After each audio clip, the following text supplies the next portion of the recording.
All right, everyone. I hope you're working on some math today. Oh, every day is a good day for math. I wanted to walk you through a couple of questions here for algebra. And this question comes from the part 1 of the exercises from Monday. And this is just a collecting like terms question. And so usually in algebra, when we don't see an equal sign in a question, like see here, there's no equal sign anywhere. So the instructions for a question like this would be to say simplify. And what simplify means is to collect like terms. Okay, so what's a term? A term is something that's separated by a plus or minus sign. So like if we look at this first thing here, it says 3, when things are stuck together like this A and the X, we assume multiply in between. So this is really saying 3 times A times X. We don't know what A and X are. It could be like 2 and 4 or something. We have no idea.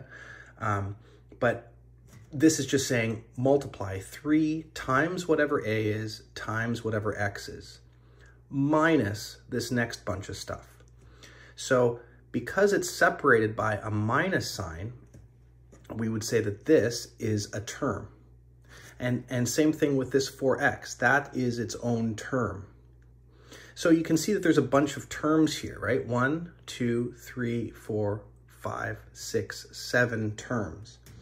Now within each term, like in this 3ax, for example, there's 3 factors. There's 3 things that we multiply.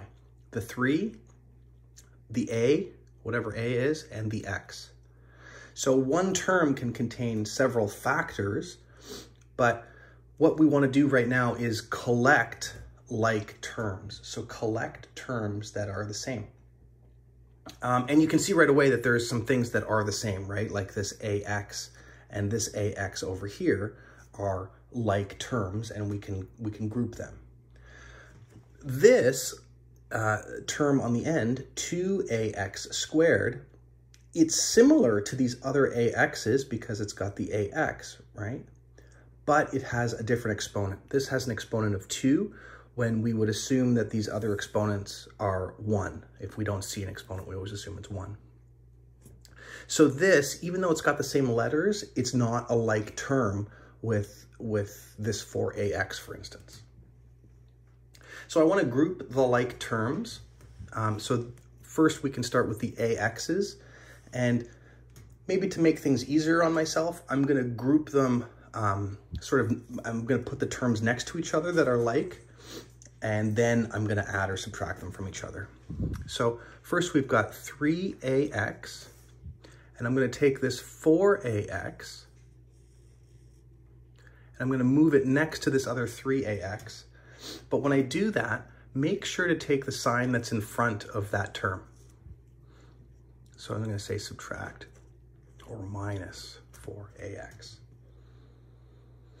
We can do the same with the numbers. We've got 2 numbers here. Boop, boop, boop, boop, boop, boop, boop, boop, boop. Plus 1 minus 7.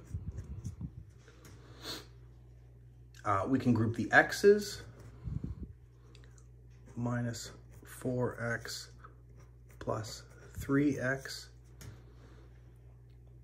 And we can group that or bring down this 2ax squared. So you notice all I did was rearrange this equation. I haven't done any math. I haven't even used the calculator yet. All I've done is group the things that are similar. So now we've got the ax's and the numbers and the x's and the ax squareds. And if your order is slightly different, that's okay too. So if you have, whatever the numbers first or the ax squareds first, if you learned that in high school, yeah, that's totally cool.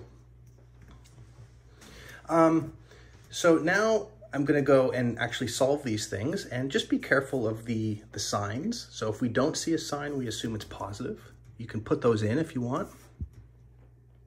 And so we're going to say 3 minus 4 gives us negative 1ax. We're going to come back to that. 1 minus 7 gives us negative 6. Negative 4 plus 3 gives us negative 1x.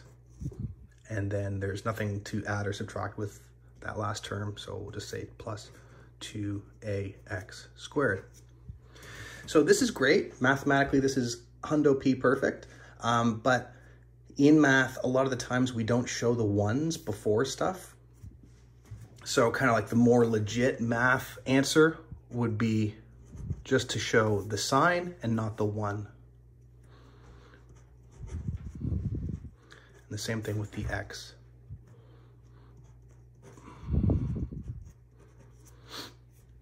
And so we end up with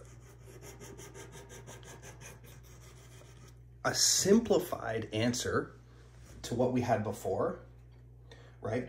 It's not solved, right? Like it's not, because there's no equal sign in this question, we'll never be able to say like a is 2 and x is 5, for instance.